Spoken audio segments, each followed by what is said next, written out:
Hi అండి, అందరికీ good evening. మేమైతే వేములవాడ వెళ్ళామండి. వేములవాడ వెళ్తే మాత్రం అక్కడ చూడండి కోడిలాగలతో అయితే చాలా మంచిగా అనిపించిందండి. ఎంతమంది మనుషులు ఉన్నారో కోడిలాగలు కూడా అన్నీ ఉన్నాయండి. కోడిలాగలు అంటే నంది వాహనం అండి. నాకు తెలిసిన మట్టుకు మీకు కూడా తెలిస్తే మాత్రం చెప్పండి. చాలా వరకు చాలా మందికి ఇలాంటివి తెలిసి ఉంటాయి, కానీ కొంతమందికి తెలిసి కూడా ఉంటాయి. నాకు కూడా కొంచెం తెలిసినంత మాత్రమే చెప్తాను.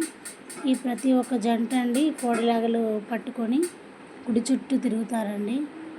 వాళ్ళ నమ్మకం అండి మంచి జరుగుతుంది అనేసి ప్రతి ఒక్కరు. కానీ కొంచెం ఎండలు బాగా కొడుతున్నాయి కదా, సమ్మర్ హాలిడేస్లలో ఇలా వెళ్ళే వాళ్ళు కొంచెం జాగ్రత్తగా వెళ్ళండి. జనాలు అయితే చాలా ఉన్నారు, మీరు మాత్రం కొంచెం జాగ్రత్తగా వెళ్ళాలనేసి నేనైతే అనుకుంటున్నాను.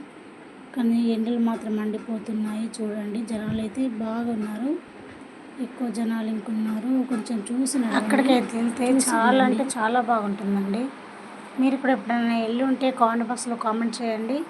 చూడండి దర్శనానికి అయితే ఎంత జనాలు వచ్చారో. ఈ జనాలను చూసి మాత్రం ఈ సమ్మర్లో కొంచెం జాగ్రత్త అండి. వెళ్ళే జనాలు కొంచెం చూస్తూ దర్శనాలు చేసుకోండి అనేసి అయితే చెప్పడానికి మరి ఈ వీడియో తీశానండి.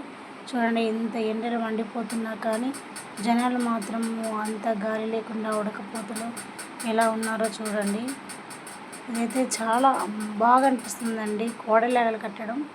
అందుకనేసే అవి మనల్ని గుంజుకెళ్తే మనం వాటిని గుంజుకెళ్తామో అర్థం కాకుండా ఉంటుందండి నాకైతే. అందుకనేసే నేనైతే చూపెట్టాలనేసి అయితే నేనైతే వీడియో తీశానండి.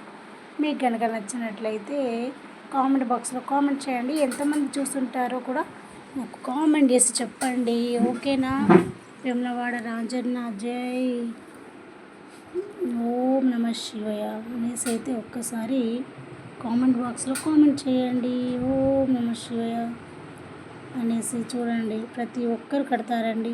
జోడి అంటే జోడి లాగలు అనేసి అంటే ఒక జోడిని మనం తీసుకెళ్ళాలి ఒక ఫ్యామిలీ కలిసి. అయితే నాకు కొంతవరకే తెలుసండి. మీకు కోడి లాగల కోసం ఇంకా ఎవరికైనా తెలుసుంటే నాకైతే కామెంట్ బాక్స్లో చెప్పండి. ఈ కోడి లాగల ఎందుకు అంటే తీసుకెళ్తారు అనేసి, దీనివల్ల మనకు ఏంటి లాభాలు అనేసి, ఎలా తీసుకెళ్ళాలి, కొంతమందికి చాలా వరకు తెలుసుకుంటారు. కాబట్టి అలాంటి వాళ్ళు మాత్రం కామెంట్ బాక్స్లో కామెంట్ చేయండి. ఓకేనండి, బాయ్ అండి.